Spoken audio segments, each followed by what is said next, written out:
Welcome to our channel tech thrust. हम देखेंगे इसमें क्या लूसेंट सीरीज में देखेंगे मगध राज्य का उत्कर्ष। मगध राज्य के उत्कर्ष के बारे में क्या बताया गया है।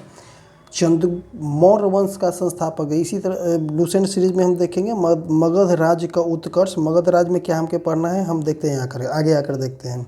मौर्य वंश का संस्थापक कौन थे। मौर्य वंश का संस्थापक चंद्रगुप्त मौर्य का जन्म 345 ईसा पूर्व में हुआ था। मौर्य वंश का संस्थापक चंद्रगुप्त मौर्य का जन्म 345 ईसा पूर्व में हुआ था। जस्टिस ने चंद्रगुप्त मौर्य को सेंड्रोकोटस किसे कहा गया है, ध्यान दीजिएगा यहाँ पे इस वर्ड को।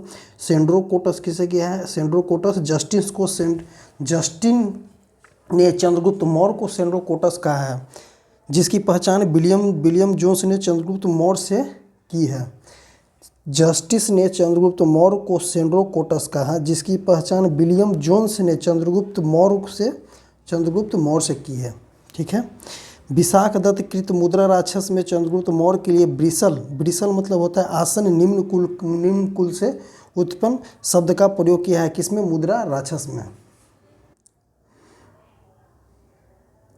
अब देखते हैं क्या, घनानंद को हराने में चाणक्य कौन, चाणक्य कौटिल्य या उनको विष्णुगुप्त भी कहा गया है, ने चंद्रगुप्त मौर्य की मदद की थी।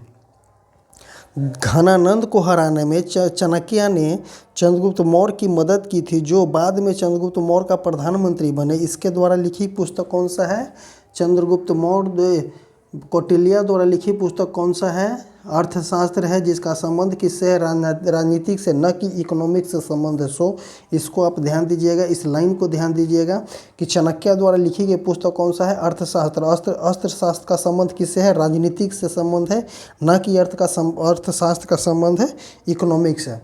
चंद्रगुप्त मौर्य की राजगद्दी, चंद्रगुप्त मगध की राजगद्दी पर 322 ईसा पूर्व में बैठा। चंद्रगुप्त जैन धर्म का अनुयायी थे। चंद्रगुप्त मौर्य जो थे जैन धर्म के अनुयायी थे। उन्हें 322 ईस्वी में राजगद्दी पे बैठा और 345 ईसा पूर्व 322 ईसा पूर्व में राजगद्दी पे बैठा और 345 ईसा पूर्व में इनका 345 ईसा पूर्व में जन्म हुआ। 322 ईसा पूर्व में गद्दी पर बैठा। इनके प्रधानमंत्री कौन थे, चाणक्य द्वारा लिखी गई पुस्तक कौन सी है, चाणक्य द्वारा लिखी गई पुस्तक है अर्थशास्त्र, जो कि राजनीतिक से संबंध है। चंद्रगुप्त ने अपने अंतिम समय कर्नाटक के श्रवणबेला नामक स्थान पर बिताया था। इस लाइन पे ध्यान दीजिएगा कि चंद्रगुप्त ने अपने अंतिम समय में कहाँ बिताया था, कर्नाटक के श्रवणबेला नामक स्थान पर बिताया था। चंद्रगुप्त मौर्य ने 305 ईसा पूर्व में सेल्यूकस निकेटर को हराया था। चंद्रगुप्त मौर्य ने 305 ईसा पूर्व में सेल्यूकस निकेटर को हराया था। सेल्यूकस निकेटर ने अपनी पुत्री कार्लिनिया की शादी चंद्रगुप्त मौर्य के साथ कर दी और युद्ध की संधि शर्तों के अनुसार 4 प्रांत काबुल, कंधार, हेरात, मकरान, यहाँ देखिएगा 4 प्रांत कौन कौन सा है, काबुल, कंधार, हेरात, मकरान। काबुल, कंधार, हेरात, मकरान। एग्जाम में एक क्वेश्चन पूछता है कि सेल्यूकस निकेटर ने अपने पुत्री की विवाह कार्लिनिया की शादी किससे किया था, चंद्रगुप्त मौर्य के साथ कर दी और युद्ध की संधि शर्तों के अनुसार 4 प्रांत इसमें कौन कौन, काबुल, कंधार, हेरात और मकरान चंद्रगुप्त मौर्य को दिए। ठीक है, चंद्रगुप्त मौर्य को दिए। चंद्रगुप्त मौर्य ने अपनी जैन गुरु भद्रबाहु से जैन धर्म की दीक्षा ली थी। चंद्रगुप्त मौर्य ने अपनी जैन गुरु भद्रबाहु से जैन धर्म की दीक्षा ली थी। मेगास्थनीज सेल्यूकस निकेटर का राजदूत था, जो चंद्रगुप्त के दरबार में रहता था। तो मेगास्थनीज था कौन, मेगा अस्थिनी था, सेलुकस निकेटर का राजदूत था। आखिर सेलुकस निकेटर कौन था? क्वेश्चन यहाँ पे सबसे बड़ी बात है कि सेलुकस निकेटर का संबंध आखिर मौर्य साम्राज्य से कैसे हुई? तो सेलुकस निकेटर तो जब सिकंदर जब भारत पे आक्रमण करने आया था तो उस टाइम सेलुकस निकेटर क्या था? सिकंदर का सेनापति था। सेलुकस निकेटर जो था सिकंदर का सेनापति था।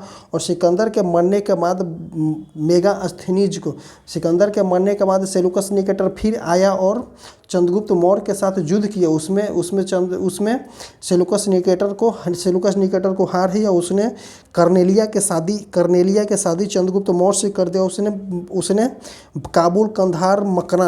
काबुल, कंधार, हेरात और मकरान जो है चंद्रगुप्त मौर्य को दिया। और मेगा अस्थिनी जो सेलुकस निकेटर का राजदूत था। मेगा अस्थिनी जो था सेलुकस निकेटर का राजदूत था जो चंद्रगुप्त के दरबार में रहता था।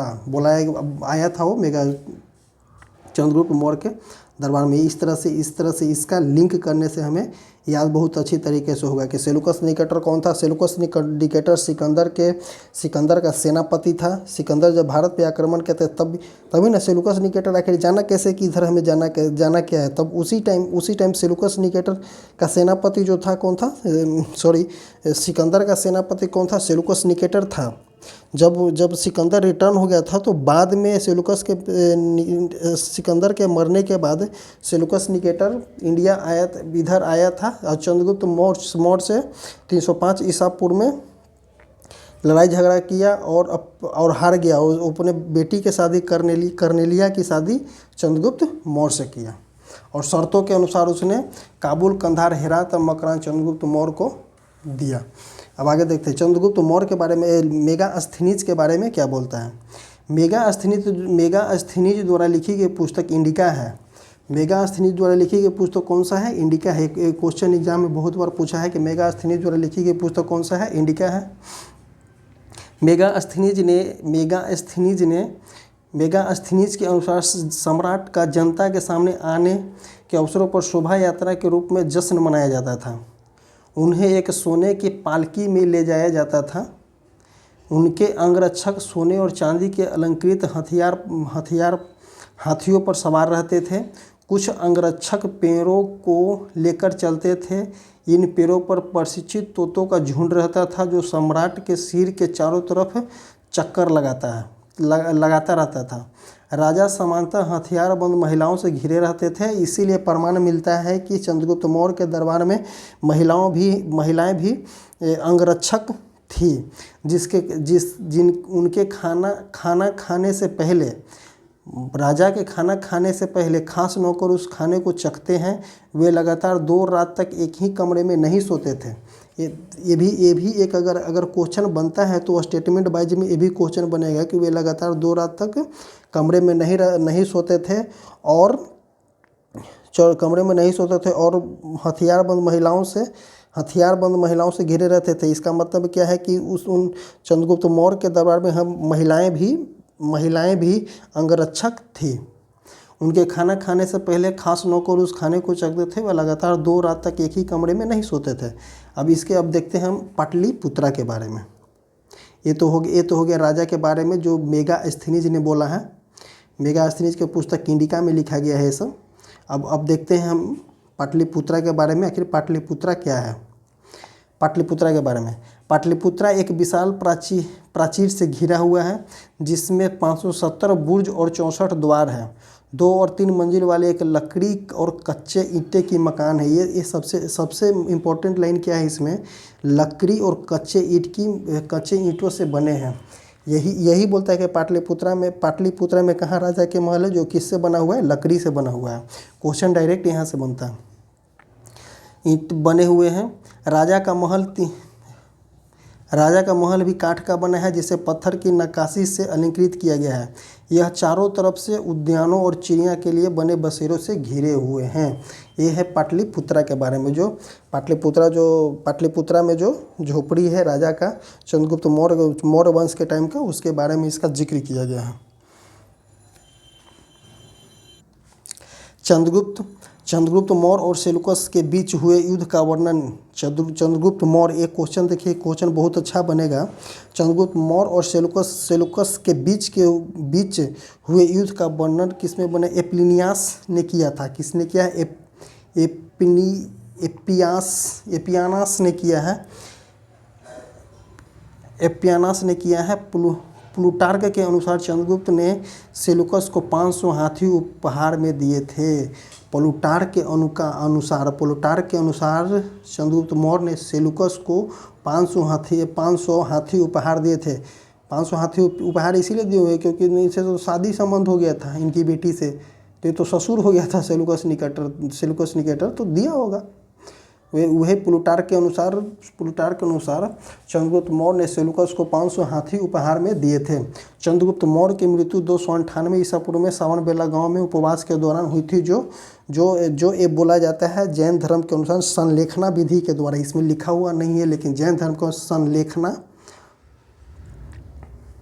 संलेखना विधि द्वारा इन्होंने चंद्रगुप्त मौर्य का जन्म हुआ था। कहाँ में? श्रवण बेला गाँव। कहाँ में? कर्नाटक में। और 298 ईसा पूर्व में जन्म हुआ था चंद्रगुप्त मौर्य का। 245 ईसा पूर्व में चंद्रगुप्त मौर्य का जन्म हुआ। 322 ईसा पूर्व में चंद्रगुप्त मौर्य ने गद्दी पर बैठे और 298 ईसा पूर्व में चंद्रगुप्त मौर्य की मृत्यु हुई और 305 ईसा पूर्व में चंद्रगुप्त मौर्य ने सेलुकस निकेटर के साथ युद्ध किया। अब आगे देखते हैं हम अगला कौन सा है। अगला देखते हैं बिंदुसार। चंद्रगुप्त मौर्य का बेटा कौन हुआ? उत्तराधिकारी कौन बने? बिंदुसार। चंद्रगुप्त मौर्य का उत्तराधिकारी कौन हुआ? बिंदुसार, जो 298 ईसा पूर्व में मगध की राजगद्दी पर बैठा। 298 ईसा पूर्व में चंद्रगुप्त मौर्य की मृत्यु होती है और 298 ईसा पूर्व में मगध की गद्दी पे किसने बैठा? चंद्रगुप्त मौर्य। 298 ईस्वी मगध की गद्दी पर किसने बैठा? बिंदुसार ने मगध की गद्दी पर। इसे अमित्र घात के नाम से भी जाना जाता है। क्वेश्चन एग्जाम में बनता है, बहुत बार बना है कि अमित्र घात किसे बनाया गया? तो बिंदुसार को बनाया कि नहीं को बिंबिसार हो जाएगा तो हर्यक वंश के लिए हो जाएगा। अब बिंदुसार हो जाएगा तो मौर्य वंश का हो जाएगा। इसको इस बिंदु से याद रखिएगा। बिंदु मतलब हो जाएगा, बिंदुसार मतलब हो जाएगा मौर्य वंश से रिलेटेड होगा। बिंदुसार मतलब मौर्य वंश से रिलेटेड हो जाएगा। बिंदुसार हो जाएगा तो हर्यक वंश से रिलेटेड हो जाएगा। इस लाइन को याद रखिएगा। इस वर्ड को खास करके बिंदुसार और बिंबिसार एग्जाम में बहुत कन्फ्यूजन होता है। अब देखते हैं बिंदुसार मौर्य का उत्तराधिकारी बिंदुसार हुआ, ठीक है। और जो 298 ईसा पूर्व में मगध की राजगद्दी पर बैठा, इसे अमित्र घात के नाम से जाना जाता है। अमित्र घात का अर्थ होता है शत्रु विनाशक। आजीवक संप्रदाय की स्थापना मखली पुत्र गोसल ने किए थे। एक लाइन नोट में करके दिया हुआ कि आजीवक संप्रदाय की स्थापना किसने किया है? मखली पुत्र ने किया है। ये भी क्वेश्चन बहुत बार बना है एग्जाम में।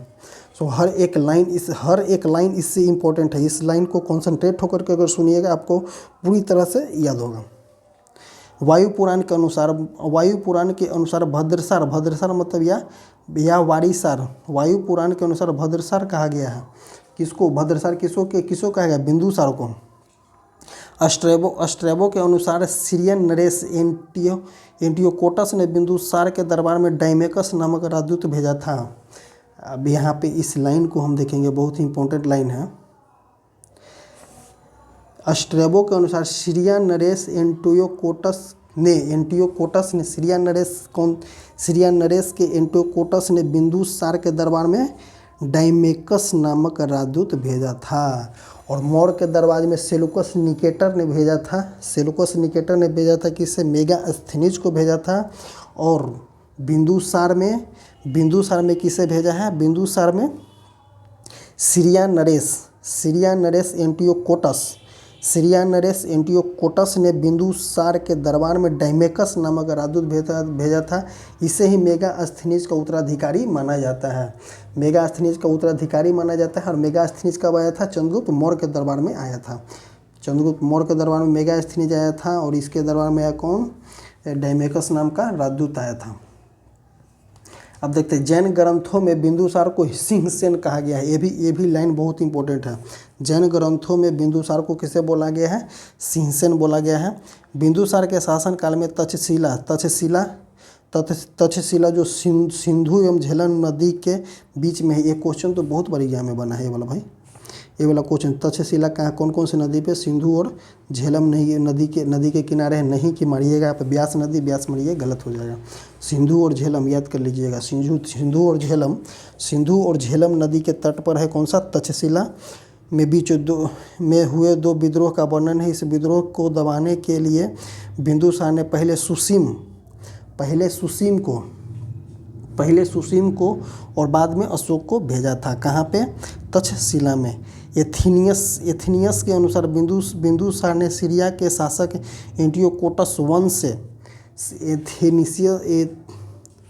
एथेनियस के अनुसार बिंदुसार ने सीरिया के शासक एंटियोकोटस वंश से मदिरा, सूखे अंजीर और एक दार्शनिक भेजने की प्रार्थना की थी। किसने, किसी बिंदुसार ने किससे, सीरिया के नरेश एंटियोकोटस से। बौद्ध विद्वान तारनाथ के, ये क्वेश्चन एग्जाम में बनता है। कौन कौन से एंटियोकोटस से मांगा था बिंदुसार ने, मदिरा मांगा था, सूखी अंजीर मांगा था और एक दार्शनिक मांगा था। एग्जाम में एक क्वेश्चन बनता है। बौद्ध विद्वान तारानाथ के अनुसार 16 राज्यों का विजेता बताया जाता है। तब तो बौद्ध विद्वान कौन थे, तारानाथ के अनुसार 16 राज्यों का विजेता बताया गया। किसे, बिंदुसार को। बिंदुसार की सभा में 500 सदस्य वाली एक मंत्रिपरिषद थी जिसे प्रधान खल्लाटक कहा जाता था। इसे बिंदुसार की सभा में 500 सदस्यों वाली एक मंत्री थी जिसे प्रधान खल्लाटक बोला गया है। इस लाइन को भी इम्पोर्टेंट अब देखेंगे अशोक के बारे में। बिंदुसार का उत्तराधिकारी कौन बना, अशोक महान हुआ जो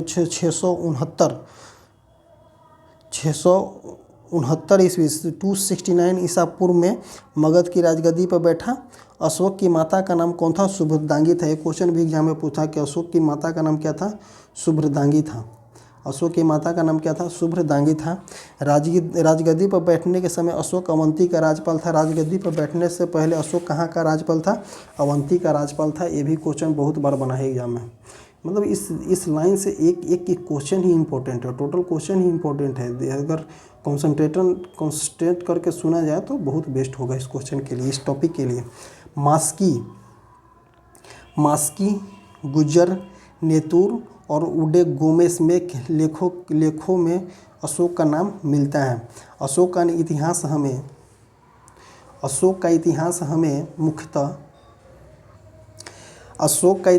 मुख्यतः उसके अभिलेखों से ही प्राप्त ज्ञात होती है। इसके अभिलेखों के निम्नलिखित वर्गों में विभाजित किया है।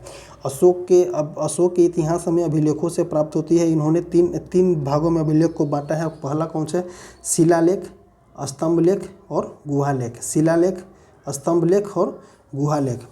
एक नोट, बी आर भंडारकर जैसे इतिहासकार ने अभिलेखों के आधार पर ही अशोक का इतिहास लिखने का प्रयास किया है।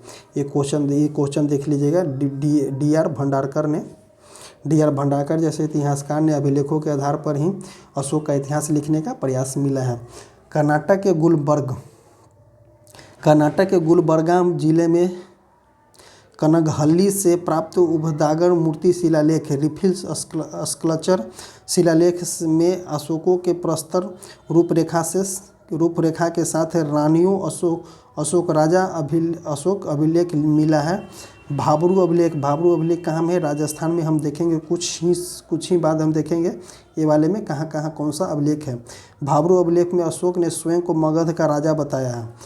एक क्वेश्चन तो बहुत बार एग्जाम में बनाया है। एक क्वेश्चन, भाबरू अभिलेख में अशोक ने स्वयं को मगध का राजा बताया है। मगध का राजा बताया है। पुराणों में अशोक को अशोकवर्धन कहा गया है। पुराणों में अशोक को क्या बोला गया है, पुराणों में अशोक को अशोकवर्धन कहा गया है। और अशोक ने अपने अभिषेक के 8 वर्ष बाद, एक क्वेश्चन देखिए कितने वर्ष बाद, तो 8 वर्ष बाद 261 ईसा पूर्व में कलिंग पर आक्रमण किया और कलिंग की राजधानी तोसल पर अधिकार कर लिया। ये उल्लेख 13वां शिलालेख से मिलता है।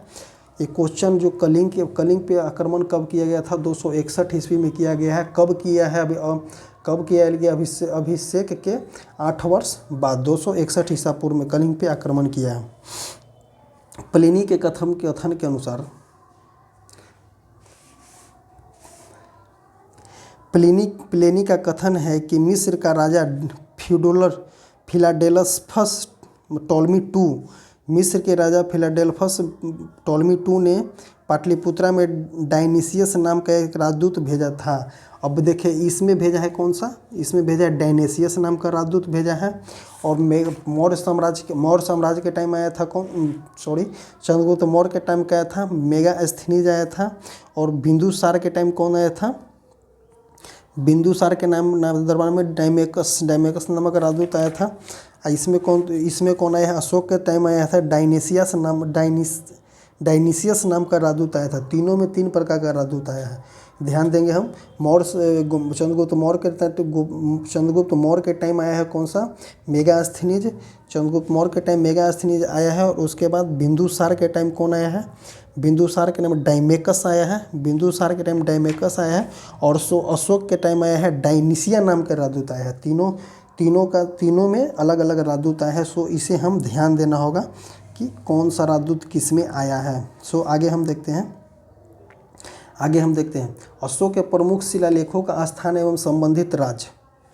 अब इस बॉक्स को हमें रट जाना है, पूरा बॉक्स को जो है 10-12 को है। इसमें अशोक के शिलालेख, प्रमुख शिलालेखों का स्थान एवं संबंधित राज्य। शिलालेखों का स्थान और संबंधित राज्य देखते हैं हम। शहबाजगढ़ी और मानसेहरा, कि इसे हम याद करेंगे। शहबाजगढ़ी मानसेहरा दोनों कहाँ में, पाकिस्तान में है। शहबाजगढ़ी पेशावर में है, मानसेहरा हजारा में है। ऐसे हम इसको याद करेंगे। शहबाजगढ़ी और मानसेहरा कहाँ में है, शहबाजगढ़ी और मानसेहरा कहाँ में है, पाकिस्तान में है। कालसी कहाँ में, कालसी उत्तराखंड, गिरनार गुजरात, ये तो याद रहेगा। धौली तथा जौगढ़ उड़ीसा। कालसी, शहबाजगढ़ी मानसेहरा, ऊपर से शहबाजगढ़ी मानसेहरा कहाँ में है, पाकिस्तान में है। कालसी उत्तराखंड, गिरनार गुजरात, गिरनार से गुजरात याद रहेगा। धौली तथा जौगढ़ कहाँ में है, उड़ीसा में है। एरीगुडी राजुल मंडगिरी, एरीगुडी राजुल मंडगिरी कहाँ में है, आंध्र प्रदेश में है। सोपड़ा महाराष्ट्र में है। रूपनाथ तथा गुर्जर से आपको मध्य प्रदेश याद होगा। रूपनाथ तथा गुर्जर कहाँ में है, मध्य प्रदेश में। रूपनाथ तथा गुर्जर कहाँ, मध्य प्रदेश में। सासाराम बिहारी, तो यहाँ भाबरू अभिलेख में ही अशोक ने अपने आप को सम्राट बताया है। भाबरू कहाँ में है, राजस्थान में। अब देखेंगे मास्की, कर्नाटक में ढेर सारा है अभिलेख।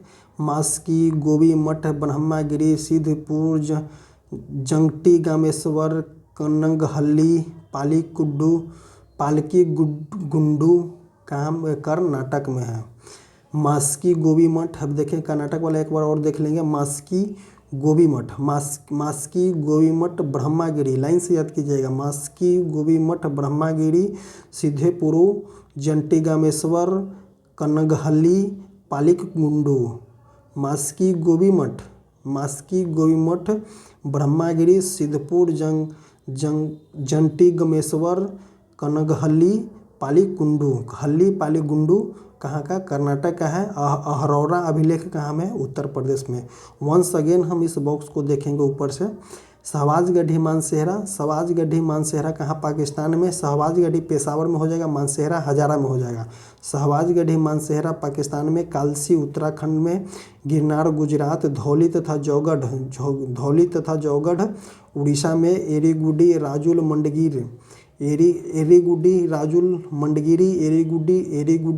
मंडगिरी कहाँ में, आंध्र प्रदेश में। सोपरा महाराष्ट्र में। रूपनाथ तथा गुर्जर कहाँ, मध्य प्रदेश में। सासाराम बिहार याद रहेगा। भाबरू याद रहेगा। भाबरू में ही अशोक ने अपने आप को सम्राट घोषित किया है। कहा है, मास्की गोबी मठ ब्रह्मागिरी, सिद्धपुरी, जंगटीमेश्वर, कन्नगहल्ली, पालिक गुंडू कहाँ में है, कर्नाटक में। अहरौरा अभिलेख कहाँ हो गया, उत्तर प्रदेश। इसी तरह से हमने अशोक का अभिलेख देख लिया। अब अशोक का नेक्स्ट पार्ट हम देखेंगे नेक्स्ट वीडियो में। सो इसके लिए थैंक यू। इसी तरह से हमारे चैनल से जुड़े और हर वीडियो को देखें।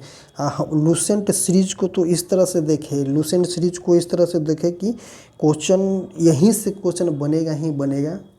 और एनसीईआरटी देखें, लूसेंट देखें। हम वो टॉपिक चला रहे हैं इस पे जिस पे इम्पोर्टेंट हो, स्टूडेंट को देखते हुए हम इस टॉपिक को चला रहे हैं ताकि बेनिफिट मिले स्टूडेंट को। और हर एक वीडियो देखें विदाउट स्किपिंग देखिए, भले ही आप इसको स्पीड बढ़ा करके देखें लेकिन विदाउट स्किपिंग देखें। अगर स्किप कर दीजिएगा तो आपका जो टॉपिक है वो टॉपिक छूट जाएगा।